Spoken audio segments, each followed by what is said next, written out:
தளபதி விஜய் எப்போதுமே வாக்களிப்பது ரசிகர்கள் மத்தியில் மிகுந்த எதிர்பார்ப்பை ஏற்படுத்தும். ஆனால் இந்த முறை இது இன்னும் கூடுதலாக மாறி இருக்கிறது.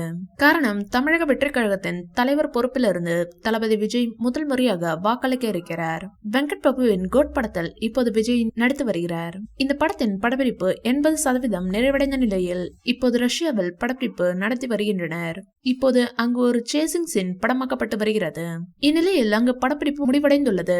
இதைத் தொடர்ந்து ஏப்ரல் 19ஆம் தேதி நாளை தமிழகத்தில் நாடாளுமன்ற தேர்தல் நடைபெற இருக்கிறது. வாக்களிப்பதற்காக விஜய் ரஷ்யாவில் இருந்து இன்று இரவு புறப்படுகிறார். மேலும் அவர் இந்த முறை யாருக்கு வாக்களிப்பார் என்ற எதிர்பார்ப்பு அதிகம் இருக்கிறது. ஏனென்றால் அரசியல் கட்சி தொடங்கியுள்ள விஜய் 2026 சட்டமன்ற தேர்தலில் தான் போட்டியிட உள்ளார். இப்போ தமிழகத்தில் கடுமையான மும்முனை போட்டி இருந்து வருகிறது.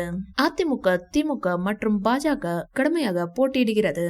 அதேபோல் நாம் தமிழர் கட்சிக்காக சீமான் களத்தில் இருக்கிறார். ஒரு முறை சிவப்பு மற்றும் கருப்பு நிற சைக்கிளில் சென்றதால் திமுகவுக்கு ஆதரவாக விஜய் இருப்பதாக விமர்சனங்கள் எழுந்தது. ஆனால் வாக்குச்சாவடி அருகில் உள்ளதால் எதர்ச்சியாக சைக்கிளில் விஜய் சென்றது சர்ச்சையாக மாறி இருக்கிறது.